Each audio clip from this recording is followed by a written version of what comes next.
So a couple of discussion points. The fellowship program is something we always like to highlight in our public houses.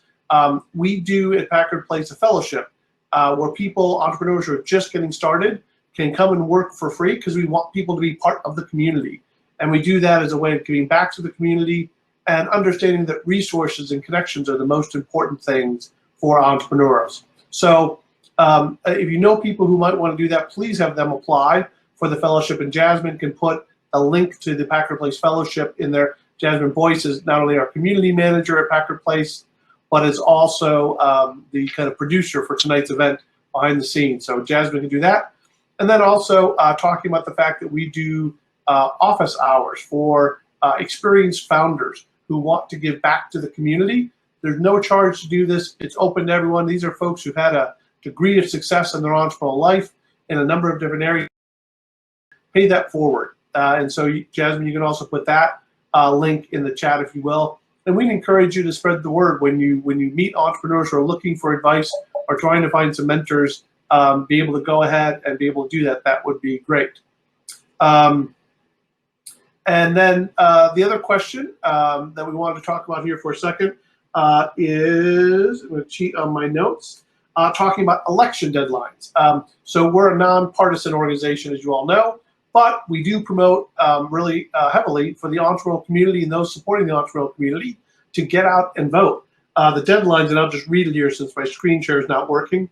October 9th is the deadline to register to participate in this November's election. So that's coming up in just about 3 weeks. So if you are not registered, make sure you have an opportunity to do that. In-person voting starts October 15th, and mail-in or absentee voting has already happened. So if you want to absentee vote, that's what I did. I already have my ballot. It's already mailed in. It's already on the way. And they did also do a unique system this year called Ballot Track, which allows you to actually track your ballot when it's requested, when it's sent to you, when it comes back, and if it's filled out correctly, which I know was hesitation for a number of folks I talked to about voting via mail is, well, what happens if it gets lost? What happens if it's not filled out correctly and doesn't get counted? And the ballot track system in North Carolina has fixed that. So you get confirmation that yes, it's received, yes, it's filled out correctly, and it's valid. So I think that's a great way to participate in this year's election if you choose. So please make sure to do that.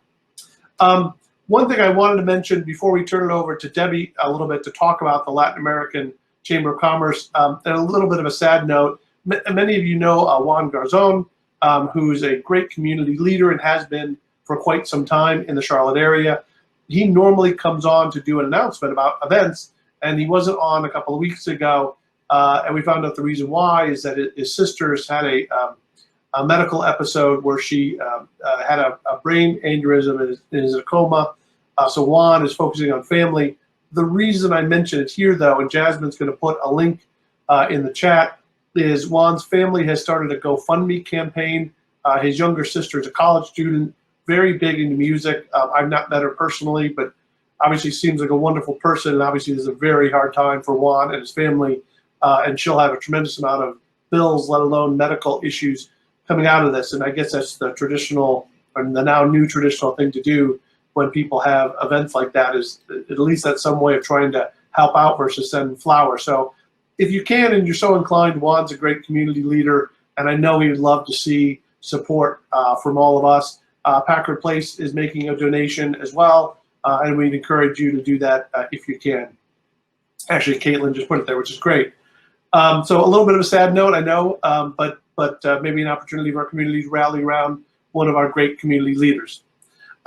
So transitioning from that, though, I do want to introduce Debbie. And if Debbie, if you would go ahead and come on stage and turn your camera on, that would be great. Debbie is the events manager for the Latin American Chamber of Commerce. And she's going to talk a little bit about the Latin American Chamber of Commerce. She's been on almost all the public houses since we moved them to virtually, helped welcome people, helped host events. For those of you who don't know about the Latin American Chamber, there's a great opportunity to learn a little something.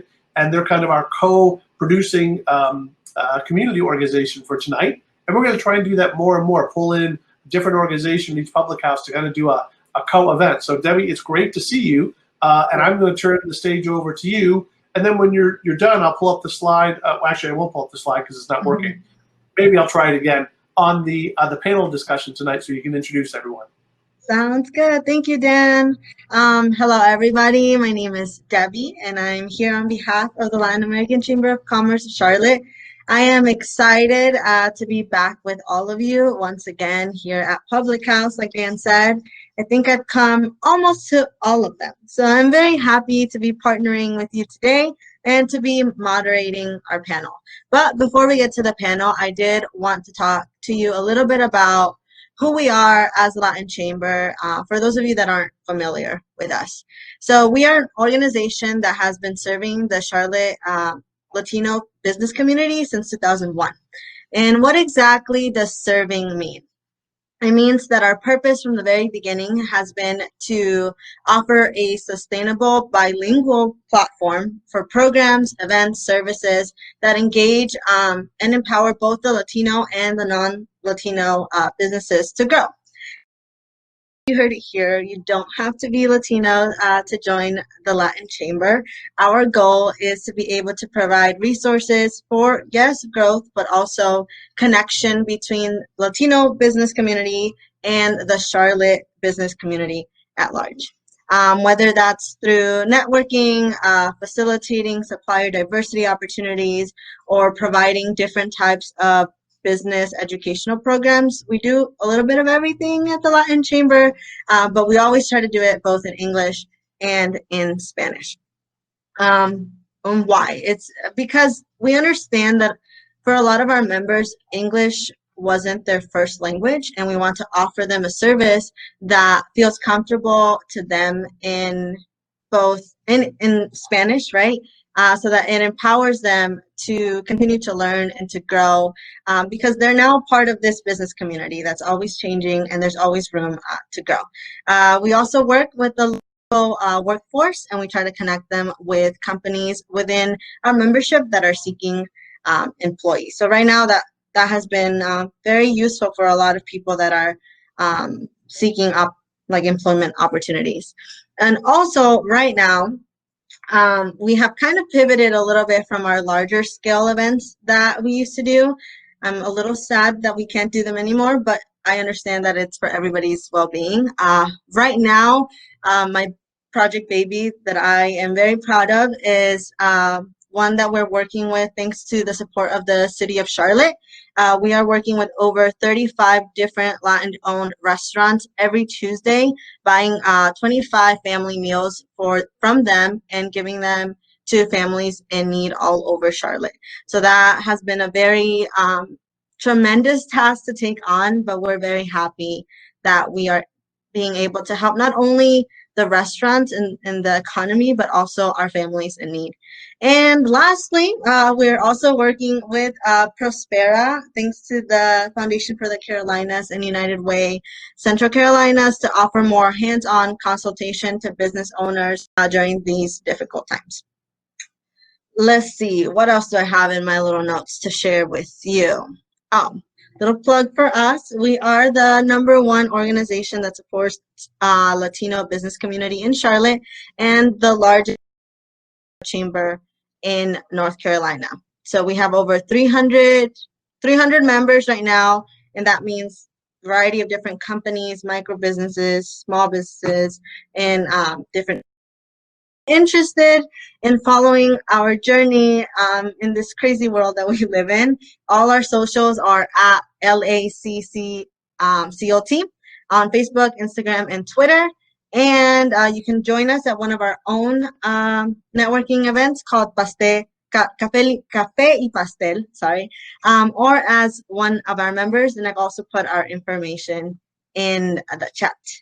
So now for the main event, the reason why everybody's here, I'm going to ask if all the panelists can join me on the stage, please.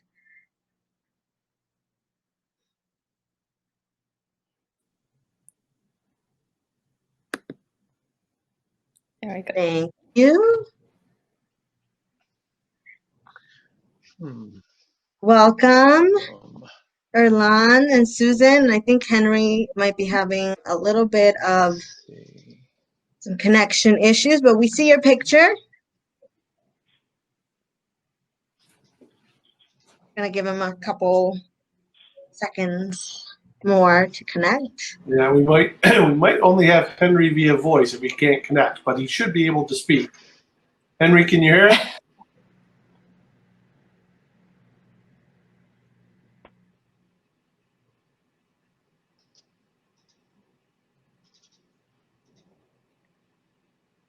Oh, poor Henry. It's not fun when technology is not on your side. Yeah. Well, Debbie, why don't you continue on and introduce everyone? I'll chat with Henry and see if I can provide a little technical support. Okay. Okay, You sounds guys hear good. me? Thank you, Dan. Well, I am very excited to be having this conversation with you all that I know will resonate with so many of our guests here today. And we are all very curious to know more about. I Oh, cannot Henry, you're hear here. you at Hey, Henry. hey, but I can't hear you. So, can you hear me? We can Yes. hear You you. can, but I can't hear you. So, let's see what happens. Dan is going to be messaging you for some technical help. Oh, he can't hear us. Wouldn't you know? I just realized that. Overcoming obstacles. I'm Yes. working with him in chat. Keep going, Debbie. Okay. Well, like I was saying, we're all very curious to know more about your entrepreneurial journey. But before we dive into our questions for today, I'll let you introduce yourself. Tell us a little bit about you and what it is that Bear with me you're for doing a right now. second. I'm going to change my headset so that I can have you guys hear me. All right? So, carry on. I'll be right with you. Okay. If Susan or Erlan would like to start. Ladies first. Thanks, Elon. And thanks, Debbie. This is great. I'm so pleased to be here. Very excited. I love this topic. I am Susan Langer. I'm the CEO and founder of Live, Give, Save. It's a fintech company headquartered out of Red Wing, Minnesota. We created a product called SPAVE. It stands for Sharing Purpose and Value Every Day. We use technology, marketing, and data to help people live, give, and save with purpose. And we're also a proud graduate of QC FinTech's Class 7. So delighted to be here, yes. And looking forward to learning from all of you. So thank you. Absolutely. My name is Erlan Martinez, and I work with a company called Performa Think Inc. It is a local company located in the Music Factory building, if you guys are familiar with the area. And we primarily work in the marketing space. I don't know if I just said it, through promotion, product, apparel, and print. So that's it. Awesome. Thank you. Let's see. Henry, can you hear us now?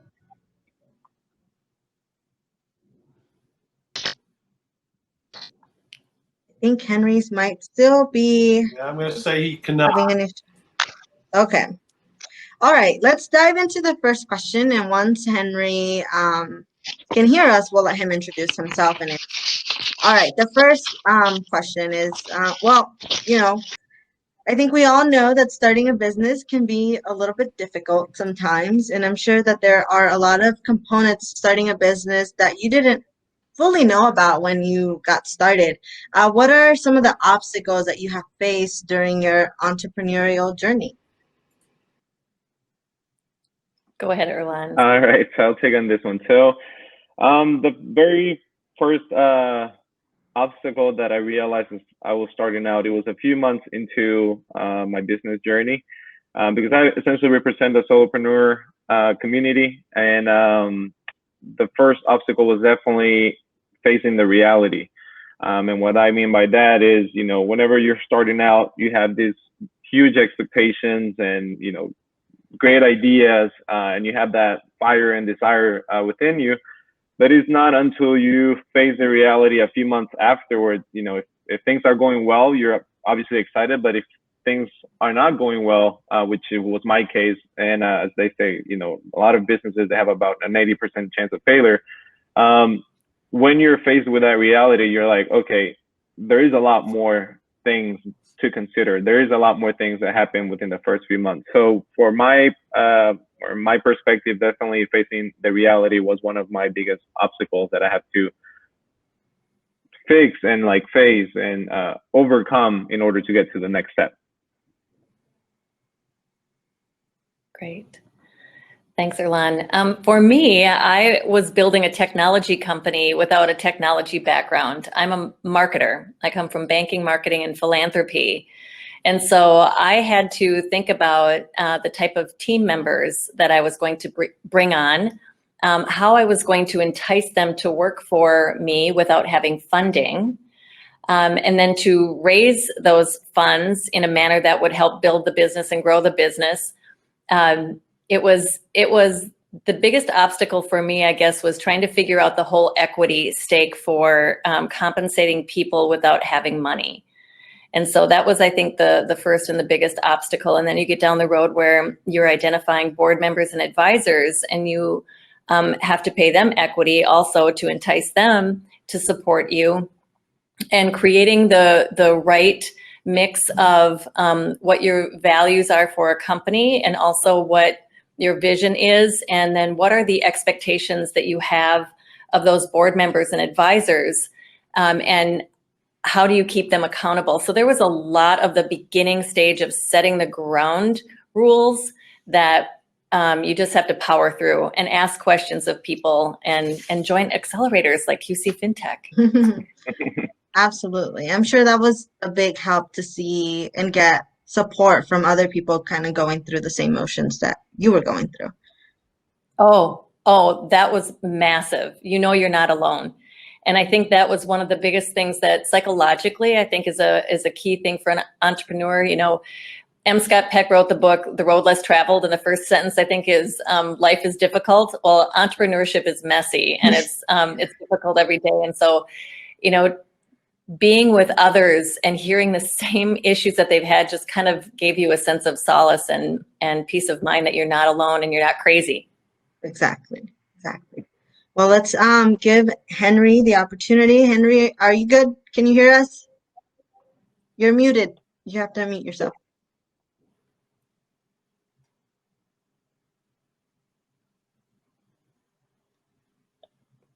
At the bottom. It's Yep, a little bottom of the red icon with a microphone, microphone icon.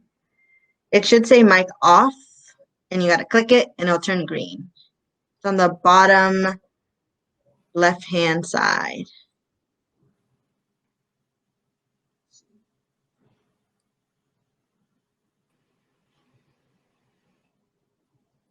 And I'm going to see, I think I can unmute Henry as an admin. So you should have, Henry, got a little pop-up to unmute. We're so close with Henry.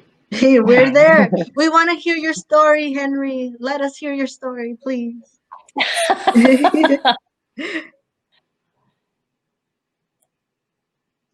No, If you put can't your hear him. no, before we could hear him and he couldn't hear us, now it's the opposite. Oh, well. Exactly. Well, Henry, I'll do this. There's a chat function. I've been chatting with you in the program, or texting you too. Maybe I can help you that way. So why don't you either respond to my text on the phone or in the chat, and I'll try and get you working. Debbie, why don't you go to the next question? You can circle All back. right. Let's go to the next question. So I'm curious, let's see. You kind of talked about it a little bit, that a lot of people don't fully realize in the beginning that entrepreneurship is not just your typical day job. It might not be from 9 to 5. It can be a 24/7 job.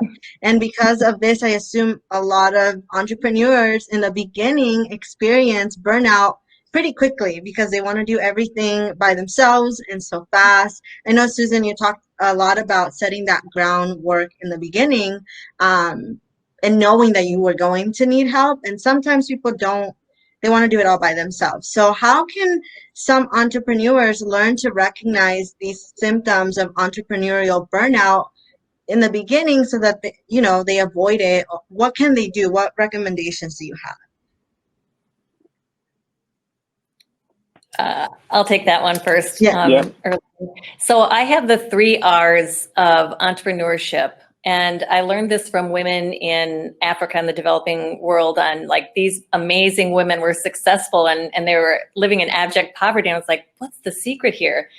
And it's really resourcefulness, resiliency, and relationships. And all of that works together, because it's really important to know that you can do more with the things that you have. And you have to, as an entrepreneur, you have to learn how to do more with little. And then resiliency. You have to have the mental fitness, you know, so it's really important to have that time. And we were talking about that a little bit on our pre-session about, you know, really having space. You never have enough time. And so meditating for me in the morning and being able to take care of my mind, and then exercise, which I'm terrible at and need to do. And then, you know, really trying to be in touch with yourself. But really the biggest thing for me is surrounding myself with real friends and real people that understand and will not be afraid to tell me what they think. And those relationships are absolutely key. So it's the people that you surround yourself with, from whether it's board members or team members or even investors. You know, they can suck a lot of energy and negative energy if you don't pick the right ones that share your vision, mission, and values. So those are the 3 R's that I have. I love it. I love it. Yeah, Erlan? No, I definitely agree a lot with what Susan was saying. In my case, it's like, well, the first thing is, how do you recognize it? I think that it's got a lot to do with being self-aware. And you must really know who you are as a person. In my particular case, I have something very similar to Susan, which I call it my pillars of life. But essentially it's the health, wealth, love, happiness, and the spiritual. So I feel like you have to have a balance in life, because, you know, if you're just focusing all about the financials and the financials, then you not take care of the rest. And then, you know, you heard the relationships, you heard really being happy in life, things like that. And same thing goes the other ways. If you're just focused in one area, then you not take care of the rest. So I feel like, as I mentioned, just being self-aware and knowing when everything is just, it seems to be off, then you're probably going through a burnout phase and you need to kind of, you know, take a step back, reset, and go back at it. Erlan, what were those pillars again? Health, wealth, something financial, and health, spiritual? wealth, love, which means, you know, family, happiness, and then the spiritual. Great. Love it. Very simple, but that's how I defined it. Yeah. No, and it's good. It's good to have that mental image of the pillars, because if you let go of one, then the rest are gonna get unbalanced as well. Yeah. I was trying to maintain that. I think we might have Henry back. I think so. Henry. Yay, you guys hear me? Henry. Hey. Yeah. Okay. Welcome back. Oh, I'll so give you sorry the about opportunity the to. technical difficulties, guys. It's okay. Alrighty. We're just happy that you're here. Well, thank you. I'm happy to be here, and happy to be sharing the stage with Susan and Erlan, and you as well, Debbie. Thank you. I'm the founder and executive director of City Startup Labs, and we've been teaching entrepreneurship and developing entrepreneurial talent and capacity, principally among African-American millennials and more recently returning citizens or the formerly incarcerated, since 2014. And so that's a nutshell of what we've been up to. And I'll tell you this, that when it comes to what obstacles I've been dealing with, first and foremost is I keep asking myself at this point in my life, I'm in my late 60s, why the heck am I doing this at this juncture, right? What am I, what must I be smoking or drinking or something that has gotten me to jump into the deep water? So that's been one of the things, I just keep, going through this loop. Why am I doing this at this point? But of course, I'm really motivated to help folks not be on the sidelines with my arms folded and saying tisk, tisk, but rather jumping into the game and rolling up my sleeves and getting in knee deep. Now, as it relates to what I do for, how do I deal with burnout? I think one of the best ways is to find a hobby. I play pool, right? And I'm really an avid pool player. And I'm also into cycling. And these are really two great things that give me an opportunity to decompress and get away from it all, right? And I think another great thing is to just get outdoors and unplug. So if you can do that, then it's a good opportunity for you to kind of tune into nature and put all of the mental chatter that goes on behind you. Yeah, thank you. That's great. Nice, thank you. I have to agree with you. I know since we've been working from home, it kind of home life and work life tends to bleed in together, and really kind of creating those spaces, for me at least in my house, have been very helpful, and taking the time to step outside at least once a day and not being just focused all the time on the computer has been very helpful. I started a vegetable garden. Never thought I would do that, but Right. it's been pretty zen for me. So I'm quite proud of it now. All of my family and my cousins are annoyed at the fact that I keep showing them my tomatoes, but I'm proud of my tomatoes. And it's something outside of work that I feel fulfilled in, and I feel happy. So I think it's good to find that thing outside of work that still fulfills you and makes you proud of yourself, right? Absolutely. Yeah. All right, moving on to the next question before I get all emotional. I'm curious to know if any of you have experienced adversity as founders, like whether it's because of your gender, ethnicity, financial background, variety of different things. And if so, how did you overcome it, or are you still going through that? Erlan. All right. Susan, I see Susan's face always just, letting me know it's my turn. So I think that in my case, it has a lot to do with age. And we kind of spoke about this in our pre-session. But in my case, I'm turning 28, and Susan the other day said something that, it was kind of the other side of the spectrum. A lot of people have told her you can't teach old dogs new tricks. Well, in my case, I'm in that early stage where people don't see, or they see you as a millennial, they see you as a young person, young professional. And sometimes that could be good, but sometimes they cannot take you seriously. And a lot of corporates and big companies, I feel like they don't see all the creativity that we can bring to the table. So I would say that that's kind of the biggest adversity that I've faced, or that I'm currently going through. But for the most part, I think it's definitely, something that could overcome easily by just presenting yourself, showing your values, showing that, you're there to do the work, essentially. Mm-hmm.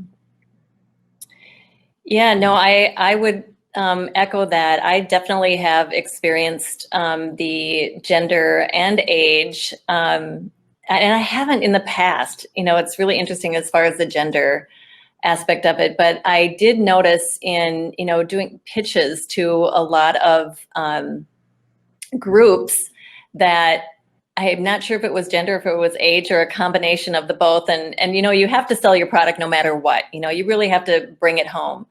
And that's what I believe, no matter what, you have to be able to deliver on what you say that you can. And I guess for me, I just had to be strong in myself and continue to work hard and listen and pull away the things that people would say. No matter what, people are going to have biases, and it doesn't matter who you are or what you are. That's just natural. And so you have to be strong. You have to not take it personally. And which, I think I said on our pre-call, I can get real bitter, but you have to have some of that self-awareness, as Erlan said earlier, and power through it and just continue to find that inner strength to get beyond it, because it's not going to go away. You have to know that there's going to be something that people are going to have an issue with. I agree. Yeah, and interestingly enough, I took the point of view of really specifically working with African Americans, and it's been difficult, I would say, just navigating this world of entrepreneurship as a African American male, sort of being in the skin that you're in this country. But I was very, very deliberate about wanting to work. When I first started, men. Because I knew, having been a young black man at one point myself, I knew the kind of challenges, the kind of headwind that you'd be facing, and or they'd be facing, and so I'm really kind of transferring or transposing that that sense of the what it's like to have to go through the challenges of navigating this world, kind of transposing that to the work that I do, and not necessarily taking it really that personally. And I think that that's an important thing to do, is to in spite of all of the challenges that we may be going through, it's best not to take it personally. There's a book by Don Miguel Ruiz called The Four Agreements. And one of those four agreements is not to take things personally. So, yeah. I would just add too. There was in our pre-talk that we had. I forgot there's an acronym that I have, and it's COCA: circumstances, options, choices, and attitude. And you can be born into circumstances. You can create your own circumstances. But we have just so many options from which we can make a choice. And our choice is defined by where we were born and what family we grew up in and what community, where we were educated, and our careers, whatever. We have a filter. But once we make that choice, our experience is defined by the attitude with which we bring to that. So no matter what, we can change that experience, and it's about attitude. And Henry, you hit on that. Exactly. Thank you. Thank you. I love that you mentioned the four agreements, Henry, because we actually just finished reading that with one of our educational programs. We have a cohort, and we, at the end of it, did a book club, and it was in Spanish, but it was of the four agreements, los cuatro acuerdos. So we just finished reading that, so it's still fresh in my mind. And it reminded me of what I kind of wanted to say before this next question, was that through that program that we just had, it just finished actually, but a lot of the people that were a part of that were saying that it was very important for them to have that community in that class, to see what others were going through and facing during what we have been going through right now. It was a safe space for them to come in and talk about what their journey has looked like, what their problems have been so far, and that they were sad that it was ending, because it meant that community was sort of finishing, and they weren't going to have that anymore. But we shared all their contacts, so they still do. But it got me thinking about the importance of representation. And I wanted to ask you, why do you think representation in the entrepreneurial field matters? And what do you wish you would have known more about before embarking in your respective fields? Yeah, so I think representation is critical. We want a diversity of ideas and thoughts and perspectives, and that's what makes this wonderful mosaic of a world that we live in. But I think also it's important to be very clear that in spite of what the billboards have said, entrepreneurship is not for all, right? You've got to be absolutely 100% dedicated to doing this work. And so while some people may feel that,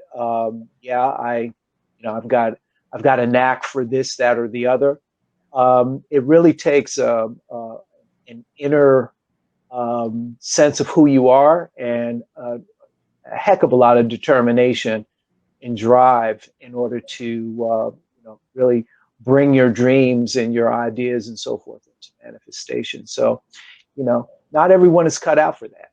So yeah, we can represent, but representing yourself is very important. No, I agree 1,000% with Henry. That was my first thought, is representation is just so important, just because it brings so many different perspectives. There was one event of the Latin Chamber of Commerce. I can't remember who said the phrase, but someone said, like Mike is obviously, I'm Hispanic, and someone said, well, Hispanics are Hispanics are not a niche anymore; they're a market. And that it kind of opened my eyes to like, you know what, there's a whole new world or not new world, but a whole new market that most corporates don't focus on, or most businesses don't focus on. So I think that having representation brings a different perspective, and it just opens up a whole talk about the economy changing completely. So that's my thoughts on it. No, obviously it'd be foolish not to want representation. I think in businesses, I mean, you have to know your audience, and our target market are millennials, boomer women, and Hispanics. And we eventually will bring our product overseas back to Africa, where it was inspired by these micro-entrepreneurial women. And what's important, again, is to understand that Mosaic, I mean, my last company was called Mosaic. Henry, I totally agree. You have to be able to have the colors that you want reflected in it. And that's colors of the heart, of the mind. It's not just of the skin. It's, how do people think? What was their experience? We want to be able to listen to understand and to assume positive intent and all that good stuff. But if we don't have it and we aren't intentional about that representation, we're the ones that are missing out. So we all have to be thinking about that and acting on it. Indeed. Awesome. Yes. Thank you so much. And I would just like to give you the final few minutes to say anything that you want, like a last remark that you want to leave with our audience for today. Maybe a message for those that might feel like they're going through the trenches right now and can't see the light at the end of the tunnel. I'll go first. So the last thing, as you said, for someone who's going through adversity, as I said before, be self-aware that it is going to pass, first of all. But I did a presentation once, and one of the things that I brought up is you always got to know who you are and where you come from. And with those two things, you can figure out where you're heading to. Mm-hmm. So as long as you know yourself and that you know who you're surrounded with and who you've been in the past, you can definitely figure out your next moves. So as I mentioned, just be self-aware and you'll figure out your next steps. That's great. I totally 1,000% echo that. And with your business, I mean, if you know who you are, right, you've started now, you've created a business based on your passion, assuming, most have, it's your passion, it's your heart. So what is that vision? What is that mission? And what are your values? And if you can have that as your true north, when things happen and you've surrounded yourself with the people that will be honest with you, they will shepherd you through those tough times. And you'll be able to go back to what your vision, mission, and values are, and they will be able to help you discern what is the next steps. But you'll always get to the other side. Whenever I've gotten to a place where I'm just like curled up in a ball and I just want to cry and give up, it's just like, okay, I'll get on the other side of this. I will be on the other side of this. And it works. Exactly. And I pray a lot. Great. That's the main thing. Henry? Yeah, actually, I wanted to respond to this question with sort of linking it into another question that I saw we might be dealing with, which is constant rejection. And I think that one of the things that's often overlooked by entrepreneurs is the importance of sales. Susan, you had mentioned it a little earlier, but I would recommend that anyone who wants to become an entrepreneur really spend some time as a salesperson, right? It gives you a perspective not only on how to interact with customers, how to understand product market fit, how to deal with customer discovery, et cetera, how to deal with marketing, all right, because you're interacting with all of that. But it also gives you a good sense of who you are and what your capacity for enduring, the the travails that are going to come with dealing with business. And sales is right at the front end of most businesses. So if you're not really inclined to want to deal with sales, then you might want to rethink whether or not you want to be an entrepreneur. And lastly, there was a guest speaker that I would have come and address our classes on several occasions. And one of the things that he mentioned is, I eat no's like vitamins. And so if you're a salesperson, you're going to get a lot of no's, and you're going to have to, as I said earlier, not take that personally. So learn some sales, folks. Awesome. Well, thank you. I think that's a great way to end. Remember, no's are vitamins. Thank you so much, Erlan, Susan, Henry, for joining us tonight, and everybody else that has been watching us.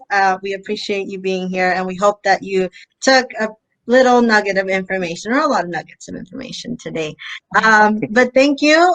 We are ending right on the dot. Make sure that you save anybody's information in the chat that you want to save. And that's it for today. Thank you all for being with us today.